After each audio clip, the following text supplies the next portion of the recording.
नमस्कार, स्वागत है आपका राज्यसभा टीवी में। मैं हूं आपके साथ अमृता चौरसिया। ये शुरुआत करते हैं मुख्य समाचारों के साथ। प्रवासी भारतीय दिवस का पहला दिन, युवाओं को समर्पित वाराणसी में सुषमा स्वराज और योगी आदित्यनाथ ने किया समारोह का शुभारंभ। न्यू इंडिया में युवा प्रवासी भारतीयों के योगदान पर चर्चा। प्रधानमंत्री मोदी का संबोधन कल।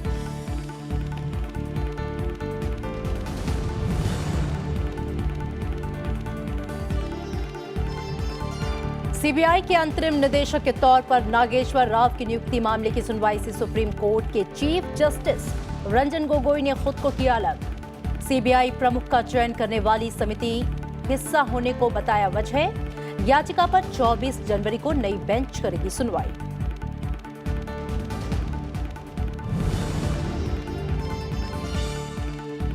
ग्रामीण भारत के विकास के बिना देश के विकास की परिकल्पना अधूरी। उपराष्ट्रपति एम वेंकैया नायडू का छात्र विश्वकर्मा पुरस्कार समारोह में संबोधन।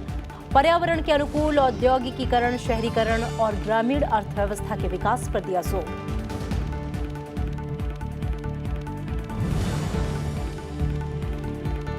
जम्मू कश्मीर के बडगाम जिले में सुरक्षा बलों और आतंकवादियों के बीच मुठभेड़, 2 आतंकी ढेर, सुरक्षा बलों ने इलाके को घेरा।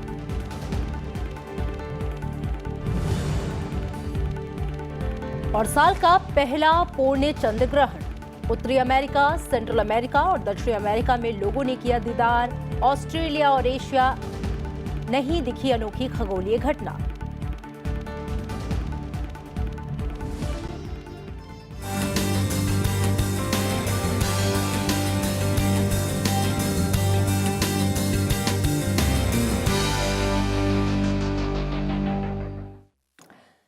दिवसीय प्रवासी भारतीय सम्मेलन का आज आगाज हो गया। विदेश मंत्री सुषमा स्वराज और उत्तर प्रदेश के मुख्यमंत्री योगी आदित्यनाथ ने वाराणसी में आयोजित समारोह में युवा प्रवासी कुंभ का उद्घाटन किया। विदेश मंत्री सुषमा स्वराज ने प्रवासी भारतीयों का स्वागत करते हुए कहा कि देश में इस समय हर एक क्षेत्र में निवेश की असीम संभावनाएं हैं। उन्होंने कहा कि देश में उच्च शिक्षा के लिए बेहतर माहौल और सुविधाएं मौजूद हैं। विदेश मंत्री ने कहा कि इस आयोजन के लिए युवाओं को अपनी जड़ों को जानने का मौका मिलेगा। Engagement with younger member of Indian diaspora seminar में 18 से 35 साल के करीब 700 प्रवासी भारतीय शिरकत कर रहे हैं। This Youth Pravasi Bharatiya Divas is not only about discovering your roots and appreciating your heritage, but it is also about learning how you can be a part of India's development journey towards a new India. We would like to create an environment in India that will enable you to have the conviction that you and your children can excel in this country as much as you could anywhere else in the world. Whether you are looking for affordable quality education or tech startups, India offers limitless opportunities. Earlier, some of you and your forefathers left India in search of better opportunities for higher education. Today, the education sector in India has become very lucrative for your children to pursue higher education in India. India today is home to some of the best world-class university infrastructures and R&D capacities such as IITs and IIMs. Along with high-quality education, we want India to be a hub for high-end research and development capacities. We have started various programs such as Vajra, Gyan, and Mission Shodh Ganga to enable overseas scientific community to conduct high-end research and development in India. और इससे पहले उत्तर प्रदेश के मुख्यमंत्री योगी आदित्यनाथ ने कहा कि भारत दुनिया का सबसे बड़ा युवा देश है। युवाओं के लिए अनेक कार्यक्रम शुरू हुए हैं। उत्तर से दक्षिण, पूरब से पश्चिम तक भारत में एक भाव है। उन्होंने कहा कि कार्यक्रम में आए युवा प्रवासी भारतीय काशी की धरती पर बदलती काशी की तस्वीर को देखेंगे। वहीं प्रवासी भारतीय दिवस को केंद्रीय युवा कार्यक्रम और खेल मंत्री राज्यवर्धन राठौर ने संबोधित किया। उन्होंने प्रवासी भारतीयों के योगदान की सराहना की। उन्होंने कहा कि भारत में लंबे समय बाद एक मजबूत सरकार चुनी गई है और ये सरकार सभी से मधुर संबंध बनाने के प्रयास में है। पूरब से पश्चिम तक पूरे भारत के अंदर एक भाव है एक भंगिमाएं हैं। पूरे भारत को जिस रूप में हम लोगों ने देखा है और जो हमारे वेदों का उद्घोष रहा है कि माता भूमि पुत्रोहम पृथिव्या का, उस भाव को आगे बढ़ाने के लिए प्रवासी भारतीय दिवस हम सबको एक बार पुनः अपनी जड़ों के साथ जोड़ने का अवसर प्रदान करता है। सचमुच हम सब के लिए मर्यादा पुरुषोत्तम भगवान श्री राम की पंक्तियां बहुत महत्वपूर्ण रखती हैं कि जननी जन्मभूमिश्च स्वर्गादपि गरीयसी। और मुझे लगता है कि जननी और जन्मभूमि का कोई विकल्प नहीं हो सकता। यह भाव हम सबको प्रस्तुत करना ही होगा। आज इंडिया अपनी पहचान विश्व में बना रहा है अपने काम से। पिछले 4 साल, 4.5 साल भारत वही है, भारत में रहने वाले वही हैं, भाषा वही है, लेकिन उसके बाद भी पूरे विश्व के अंदर पिछले 4.5 साल के अंदर हमारी जो पहचान है उसने एक अलग छलांग लगाई है। और वो छलांग लगाने का जो कारण है, वो सबसे बड़ा कारण यही है कि भारत के जो हर एक मतदाता है, उन्होंने एक सरकार जो चुनी है, उनका जो प्रतिनिधित्व कर रहे हैं, आज वो एक मजबूत प्रतिनिधित्व हो रहा है। उस कारण से आज भारत की पहचान पूरे विश्व में बन रही है। और आइए सीधा रुख करेंगे वाराणसी का, जहां से विदेश मामलों के संपादक अखिलेश सुमन हमारे साथ जुड़ रहे हैं। अखिलेश, आज युवा प्रवासी भारतीय सम्मेलन का आगाज हो गया। कई मायनों में ऐतिहासिक है इस बार का सम्मेलन। आज की कुछ खास जानकारियां आपसे साझा करना चाहेंगे।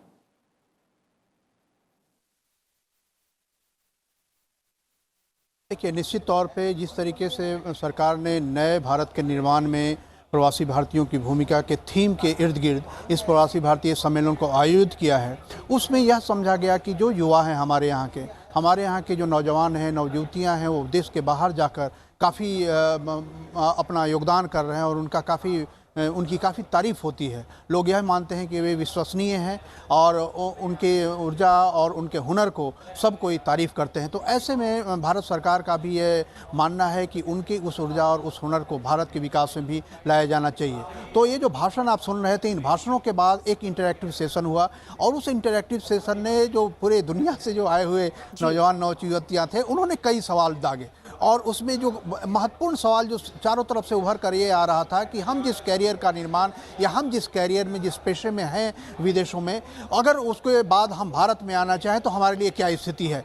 क्योंकि उनके अंदर ये भावना है, जो बार बार वे बोल रहे थे कि हम भारत में आना चाहते हैं, भारत में काम करना चाहते हैं, क्योंकि भारत अपना देश है और भारत में आकर हमको कोई नहीं लगता कि अजूबा है। तो सरकार की तरफ से जवाब खासतौर पे वीके सिंह और राज्यवर्धन सिंह राठौर दे रहे थे और जो विदेश मंत्रालय के प्रवक्ता हैं रवीश कुमार उसका संचालन कर रहे थे। उन तीनों ने साफ साफ बात कही कि भारत आपके स्वागत के लिए पूरी तरह तैयार है और जिस तरह के बदलते भारत की तस्वीर आप देखते हैं, जिस तरह से बदलते भारत की कल्पना आप करते हैं, उस बदलते भारत में आपके लिए काफ़ी जगह है। क्योंकि भारत तकनीकी रूप से आगे बढ़ रहा है, भारत आर्थिक रूप से आगे बढ़ रहा है और भारत का राजनीतिक रसूख भी पूरी दुनिया में बढ़ रहा है। तो इन तीनों के होने के चलते आपका भारत में आपके लिए स्थान है। लेकिन साथ साथ इसके माध्यम से यह भी संदेश है, देखिए अमृता, कि ये जो सवाल और ये जो जवाब है, इन सवाल जवाबों का दौर निश्चित तौर पे भारत के जो नौकरशाह हैं, अधिकारी वर्ग हैं, राजनीतिज्ञ हैं,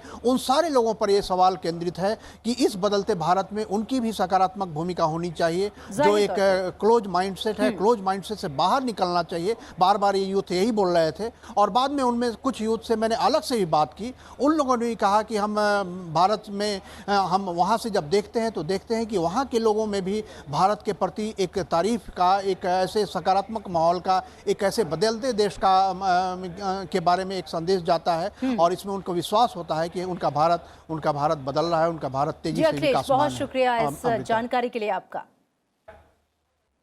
और उत्तर प्रदेश के वाराणसी में 15वां प्रवासी भारतीय दिवस का विषय है role of Indian diaspora in building a new India. 22 जनवरी को प्रधानमंत्री नरेंद्र मोदी इसका औपचारिक उद्घाटन करेंगे। सम्मेलन के आखिरी दिन 23 जनवरी को राष्ट्रपति रामनाथ कोविंद विशिष्ट प्रवासी भारतीय अतिथियों को प्रवासी भारतीय सम्मान से नवाजेंगे। वाराणसी में 3 दिनों तक होने वाले प्रवासी भारतीय सम्मेलन में कुल 12 विषयों पर चर्चा होगी। इनमें प्रवासी मेहमानों के साथ भारत में स्थितियों, परिस्थितियों और भविष्य की योजनाओं पर चर्चा होगी। भारत में साइबर क्षमता, अवसर और चुनौतियां, कमजोर वर्ग के भारतीय नागरिकों के लिए कार्यरत भारतीय संगठन, आधुनिक भारत के निर्माण में प्रवासी भारतीयों की भूमिका, आर्टिफिशियल इंटेलिजेंस, अपशिष्ट प्रबंधन में प्रवासी भारतीयों की भूमिका और किफायती सौर ऊर्जा उत्पादन में प्रवासियों की क्षमता और योगदान पर चर्चा होगी। सम्मेलन में आने वाले अतिथियों को कुंभ स्नान के लिए प्रयागराज ले जाया जाएगा और फिर वे 26 जनवरी को गणतंत्र दिवस समारोह में शरीक होंगे। भारत सरकार विदेशों में बसे भारतीयों को फिर से अपनी जड़ों से जोड़ने के लिए प्रवासी भारतीय दिवस का आयोजन करती है। और मुख्य न्यायाधीश रंजन गोगोई ने खुद को उस याचिका पर सुनवाई करने से अलग कर लिया है जिसमें सीबीआई के अंतरिम निदेशक के तौर पर एम नागेश्वर राव की नियुक्ति को चुनौती दी गई है। याचिका में सीबीआई निदेशक के चुनाव को शॉर्टलिस्ट करने, चुनाव करने और नियुक्ति करने की प्रक्रिया में पारदर्शिता लाने की मांग की गई है। जस्टिस गोगोई ने सुनवाई से खुद को अलग करने का तर्क देते हुए ये कहा कि वो अगले सीबीआई निदेशक का चयन करने वाली चयन समिति की बैठक का हिस्सा होंगे। अब इस याचिका पर 24 जनवरी को दूसरी बेंच सुनवाई करेगी।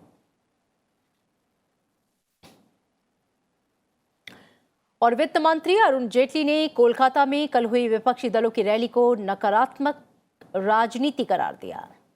उन्होंने आज लिखे ब्लॉग में कहा कि देश की जनता प्रधानमंत्री नरेंद्र मोदी और उनकी नीतियों पर ठोस भरोसा करती है और यही वजह है कि सरकार के खिलाफ एंटी इनकम्बेंसी जैसा कोई फैक्टर नहीं है।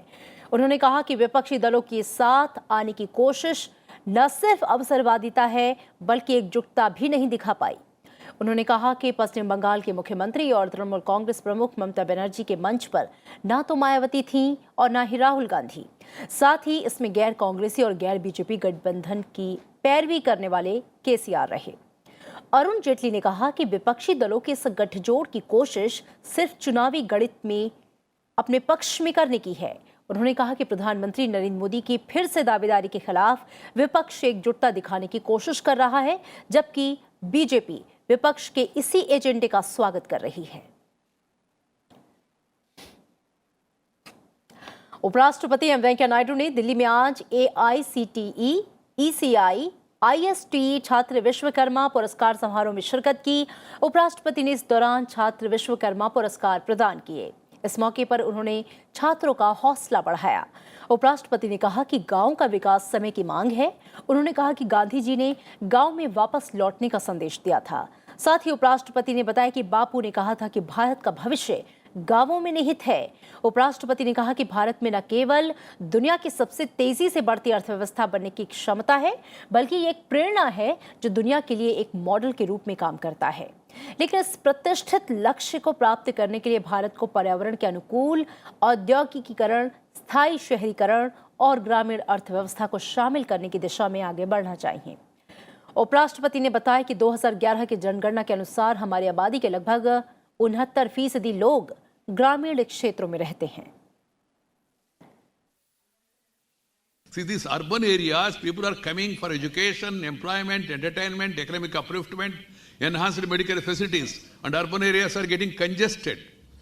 You have to understand. So you have to stop this to some extent, because if you make agriculture sustainable, if you make village life comfortable, if you provide them with connectivity, road, transport, drinking water, irrigation facilities, crop insurance, and if you make agriculture more viable, you have to come with new innovations.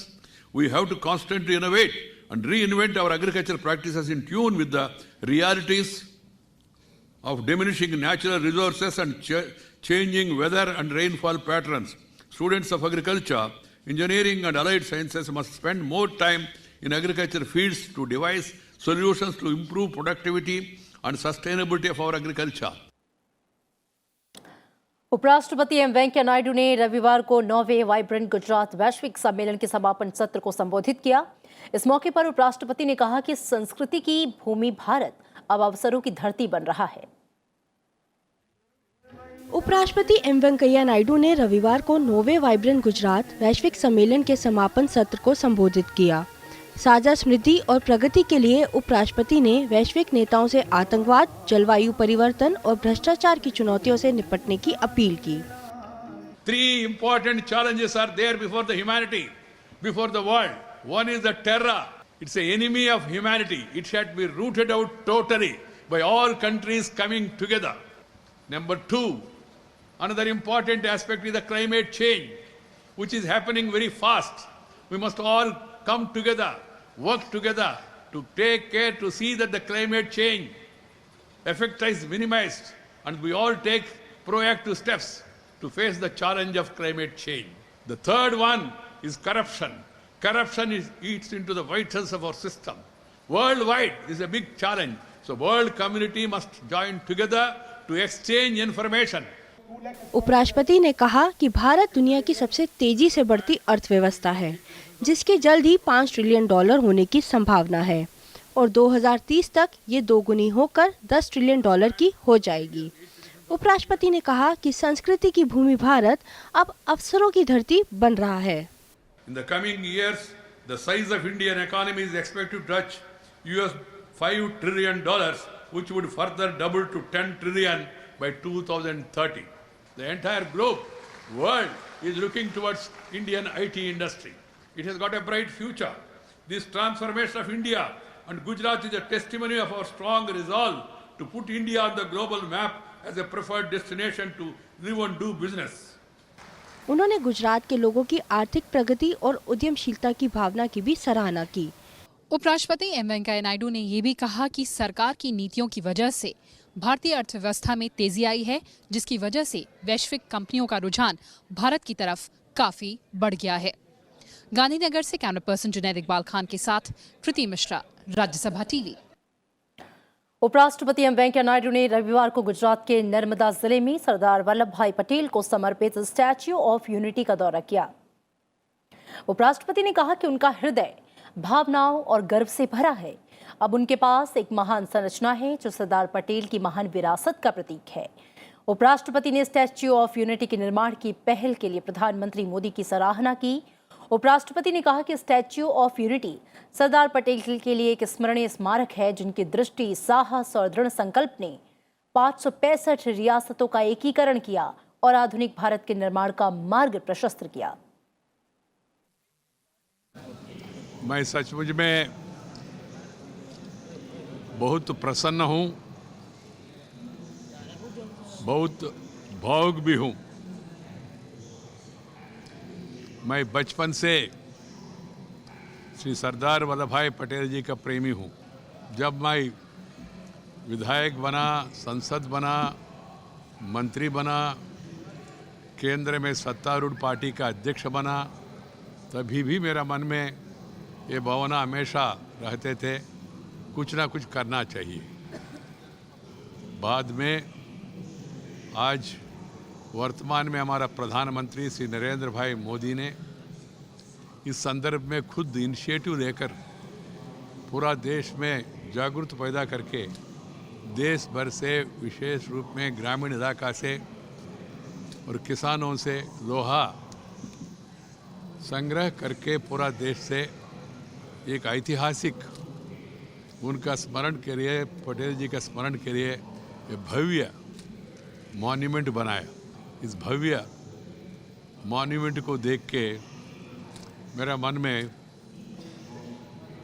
इतना emotion है, मैं इसको वर्णना नहीं कर सकता हूँ। This 182 meter tall statue is a monument to the vision and resolve of Sardar Vallabhbhai Patel towards bringing into existence of United India. उपराष्ट्रपति ने कहा कि ये भव्य प्रतिमा अखंड भारत के राजनीतिक एकीकरण को प्राप्त करने की दिशा में सरदार वल्लभ भाई पटेल की दृष्टि और संकल्प का प्रतिनिधित्व करती है। उन्होंने कहा कि यह ऐतिहासिक प्रतिमा भारत के एकीकरण में सरदार पटेल के संघर्षों की याद दिलाती है। This Statue of Unity is a firm reminder of the vision, courage, capabilities and commitment and contribution of Sardar Vallabhbhai Patel to the making of modern India including his contribution to provide us a civil service, IAS, IPS, correcting the imbalance in presenting the historical narrative of our country. This monument goes in a big way. The historic statue also stands for a reminder for all times to come about the struggle Sardar Patel ji has to undergo in unifying India and the need to uphold the unity and integration of our country. उन्होंने कहा कि statue of unity Sardar Patel के राष्ट्र निर्माण में महत्वपूर्ण योगदान के बारे में लोगों में जागरूकता लाएगी। उन्होंने कहा कि प्रतिमा के महत्व को देखते हुए इसके निर्माण के लिए व्यय की गई राशि अनमोल निवेश रहा। उपराष्ट्रपति ने कहा कि सभी भारतीयों, विशेष रूप से युवाओं को प्रेरणा और इतिहास को जानने के लिए प्रतिमा का दर्शन करना चाहिए। Given the significance of the Statue of Unity, the amount spent on erecting the same is worthy of it and is a priceless investment. All Indians, particularly youngsters, should visit this statue and get inspiration. There are important places like Cellular Jail, Porbandar, birthplace of Mahatma Gandhi, and this Statue of Unity. These are some of the important places that where all Indians should visit and know the background. Knowing the background history, remembering culture and following the same is vital for forward movement of any country. I hope that the people will take inspiration from the same and then really move forward to make a strong, stable, prosperous, happy India.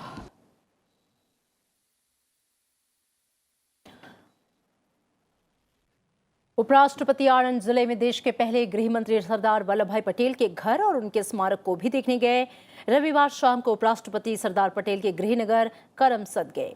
उन्होंने अपने Twitter account पर लिखा कि रविवार को करमसद में सरदार वल्लभ भाई पटेल के घर गया, जहां उन्होंने अपनी मां लाडबा और पिता झवेरी भाई पटेल के सानिध्य में अपना बचपन गुजारा था। उपराष्ट्रपति करमसद नगर के पास सरदार पटेल और उनके भाई विट्ठल भाई पटेल की याद में निर्मित स्मारक पर गए और इस स्मारक का प्रबंधन सरदार पटेल ट्रस्ट करता है। उपराष्ट्रपति ने यहां भी सरदार पटेल की प्रतिमा पर श्रद्धांजलि अर्पित की और ट्रस्ट को 5 लाख रुपए की सहायता राशि प्रदान की। देश ने रक्षा उपकरणों के स्वदेशी उत्पादन की राह में एक कदम और आगे बढ़ाया है। रक्षा मंत्री निर्मला सीतारमण ने कहा कि तिरुचिरापल्ली में तमिलनाडु रक्षा औद्योगिक गलियारे के हिस्से के रूप में कई परियोजनाओं की शुरुआत की गई। इससे देश में सैन्य साजो सामान का उत्पादन बढ़ाने में मदद मिलेगी। रक्षा गलियारे में कुल 3038 करोड़ रुपए का निवेश होगा। Ordnance factory board, Bharat electronics limited और भारत डायनेमिक्स लिमिटेड द्वारा यहां क्रमशः 2305 करोड़, 140.5 करोड़ और 150 करोड़ रुपए का निवेश किया जाएगा। निजी क्षेत्र की टीवीएस, डाटा पैटर्न और अल्फा डिजाइन 50 करोड़, 75 करोड़ और 100 करोड़ रुपए का निवेश करेगी। रक्षा उपकरणों का उत्पादन करने वाली दुनिया की बड़ी कंपनियों में शुमार लॉकहीड मार्टिन ने भी यहां निवेश करने की इच्छा जताई है। इस मौके पर रक्षा मंत्री ने भारतीय उद्योग जगत को सशस्त्र सेनाओं के साथ जोड़ने और विशेषकर मेक इन इंडिया कार्यक्रम के जरिए संयुक्त रूप से सर्वश्रेष्ठ रक्षा प्रौद्योगिकी तैयार करने के लिए रक्षा मंत्रालय द्वारा की गई पहलों की चर्चा की। उन्होंने कहा कि इन गलियारों से तेज विकास और एक क्षेत्रीय उद्योग के एकीकरण में मदद मिलेगी। साथ ही सुव्यवस्थित और कुशल औद्योगिक आधार भी तैयार होगा, जिससे देश में और एक क्षेत्रीय स्तर पर रक्षा उत्पादन बढ़ेगा। वित्त मंत्री ने पिछले साल 2 फरवरी को बजट पेश करते समय देश में 2 रक्षा औद्योगिक उत्पादन गलियारों की स्थापना की घोषणा की थी। पिछले साल 11 अगस्त को उत्तर प्रदेश में रक्षा औद्योगिक गलियारे का अलीगढ़ में उद्घाटन हुआ, जिसमें 3732 करोड़ रुपए के निवेश की घोषणा की गई थी। और जम्मू कश्मीर के बडगाम जिले के चारी शरीफ के जीन पांचाल में सुरक्षा बलों को बड़ी कामयाबी हासिल हुई। सुरक्षा बलों ने 2 आतंकियों को मार गिराया है। सुरक्षा बलों ने इलाके को चारों तरफ से घेर लिया। सर्च ऑपरेशन जारी है। और एक तरफ जहां भारत की अर्थव्यवस्था तेजी से आगे बढ़ रही है, तो वहीं चीन की अर्थव्यवस्था में गिरावट का दौर जारी है। आज ताज़ा आंकड़ों में चीन की अर्थव्यवस्था 28 साल में सबसे निचले स्तर पर पहुंच गई। 2018 में चीन की विकास दर 6.6% रही। चीनी अर्थव्यवस्था के विकास में आई इस गिरावट का मुख्य कारण अमेरिका से चल रहा उसका कारोबारी युद्ध माना जा रहा है, जिसके चलते साल की चौथी तिमाही में उसकी विकास दर मात्र 6.4% रही। फिलहाल दोनों देशों के शीर्ष नेताओं की पहल पर कुछ समय से कारोबारी युद्ध विराम चल रहा है और आर्थिक जानकारों का अनुमान था कि चीन की विकास दर 6.5% रहेगी। प्रयागराज में महाकुंभ मेले में दूसरा प्रमुख स्नान जारी है। वहीं बड़ी तादाद में लोग संगम में आस्था की डुबकी लगा रहे हैं। पौष पूर्णिमा के स्नान का खास महत्व है। दूसरे प्रमुख स्नान को लेकर सुरक्षा के पुख्ता इंतजाम किए गए हैं। 15 जनवरी को मकर संक्रांति के अवसर पर अखाड़ों के प्रथम शाही स्नान का आयोजन किया गया था। और दुनिया के कई हिस्सों में लोग आज दुर्लभ खगोलीय घटना के गवाह बन रहे हैं। आज इस साल का पहला चंद्र ग्रहण लगा। उत्तरी अमेरिका, सेंट्रल अमेरिका और दक्षिणी अमेरिका समेत पूरे पश्चिमी गोलार्ध में लोगों ने चंद्र ग्रहण का दीदार किया। हालांकि ऑस्ट्रेलिया और एशिया में नज़ारा देखने को नहीं मिला और इस चंद्र ग्रहण को सुपर ब्लड वॉल्फ मून का नाम दिया गया है, क्योंकि इस ग्रहण के दौरान चंद्रमा लाल रंग का हो जाता है। आज होने वाले ग्रहण को अनोखा चंद्र ग्रहण भी कहा जा रहा है। इस दौरान चांद की रोशनी 30% ज्यादा तेज होती है और 15% बड़ा चंद्रमा दिखाई देता है।